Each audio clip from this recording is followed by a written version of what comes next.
You've spent your whole life looking at the night sky thinking you could see it. You can't. Right now, 20% of the visible universe is completely blocked from every telescope ever built. Not because it's too far away, not because it's too dim. It's blocked by us, by our own galaxy, which throws a wall of gas and dust straight across the sky. And right behind that wall, something with the mass of 10,000 galaxies is pulling the Milky Way through space. We don't know where we're headed. We don't know exactly what's pulling us. And only a few decades ago did we begin to figure out how to look inside. This is where the story begins. Not in the void between stars. It begins with a strange gap in a catalog compiled back in 1786. William Herschel, the same man who discovered Uranus, was methodically recording everything he saw through his telescope. Nebulae, star clusters, diffuse smudges on the sky. And he noticed something odd. Along one band of sky, precisely where the stars of the Milky Way stand thickest, spiral nebulae simply vanished. There were none, not one. Herschel noted the fact and moved on. The gap went unexplained. For nearly 140 years, Richard Proctor gave the phenomenon a name, the Zone of Avoidance. It sounds almost bureaucratic, like construction scaffolding or a road closed for repairs. But behind that name lies one of the largest structural blind spots in the history of astronomy. In 1925, Edwin Hubble established that those spiral nebulae weren't nebulae at all.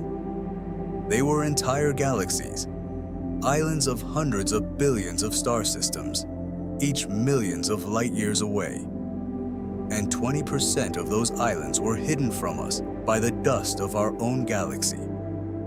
We were living inside the wall and trying to see what lay beyond it. What happened next was not a planned discovery. It was an accident involving better photographic plates. Paolo Maffei, an Italian astronomer, was using newly sensitive infrared plates to photograph the night sky in the 1950s. Infrared penetrates dust better than visible light, not by much, but enough.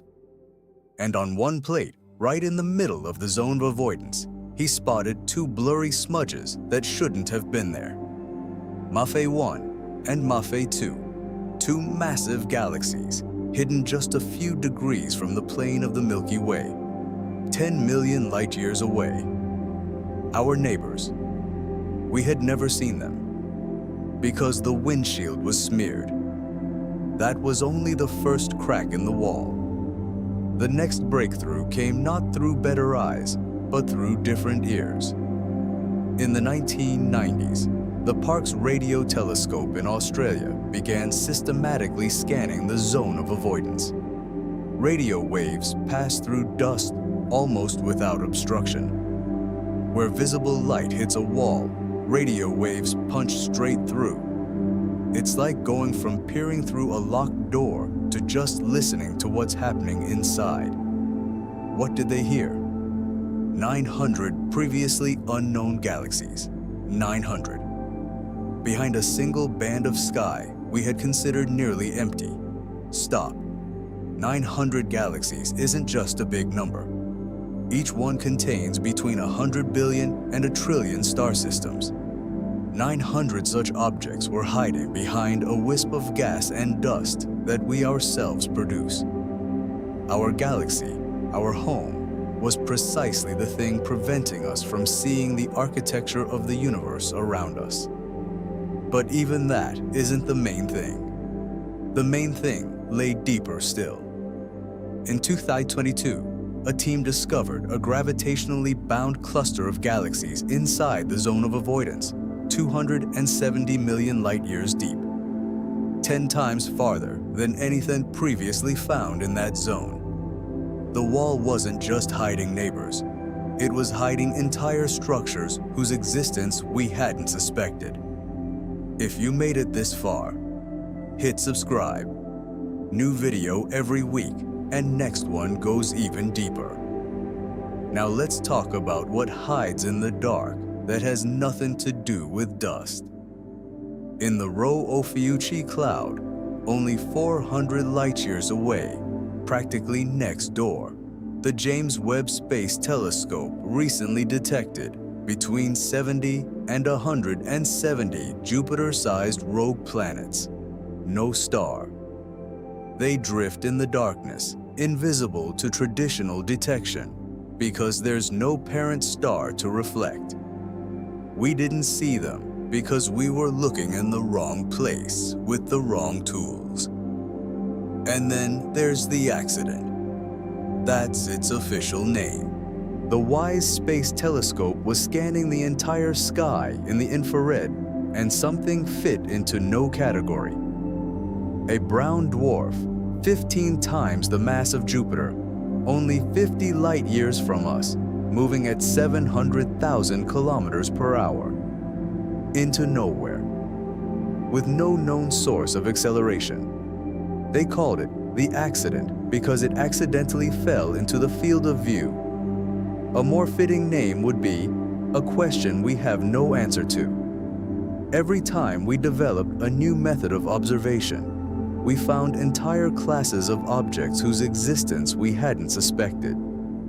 And we're probably still in the middle of that process. Here's where things get truly uncomfortable. At Palomar Observatory, Beatriz Villarroel in 2021 was comparing sky images from the 1950s and 1990s.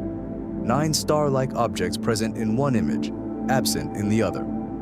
On all neighboring plates, also absent, 9 objects, one night, all gone. Plate contamination? Statistically impossible for 9 separate objects simultaneously. Simultaneous supernovae? They always leave traces. Villarroel's team checked every wavelength.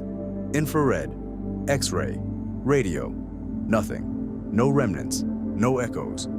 The official classification? Anomalous transients.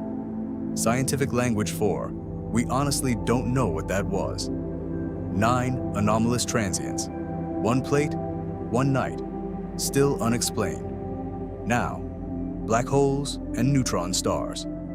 And the scale of the problem here is something of a gulf. When a massive star reaches the end of its fuel, it explodes as a supernova. The core collapses into an object 20 kilometers across, but with a mass greater than the sun's.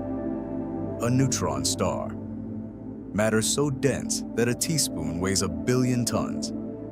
They spin at hundreds of rotations per second. Some emit beams of radio radiation with precision that would shame any atomic clock. Here's the detail that always stops me. The most stable natural clock we know of is a dead star spinning. Our galaxy should contain between 100 million and 1 billion neutron stars. We found a little over 3,000. 3,000 out of a potential billion, because most have cooled below our instrument's threshold or sit in the densest regions of the zone of avoidance. They're there. Statistically, they must be, but we can't see them. Stellar black holes, formed from the collapse of the most massive stars, should be even more common. Estimates: 100 million to 1 billion in the Milky Way alone. An isolated black hole with no companion, no accretion disk, emits virtually nothing. Dark, cold, invisible even to X-rays if there's no infalling matter. In 2022, astronomers detected exactly such an object for the first time through gravitational microlensing. It passed between us and a distant star, and its gravity briefly bent and amplified that star's light. The Hubble telescope tracked that deflection for 6 years before confirming. Mass between 6 and 10 solar masses, no light source. A black hole, on its own, 5,000 light-years away.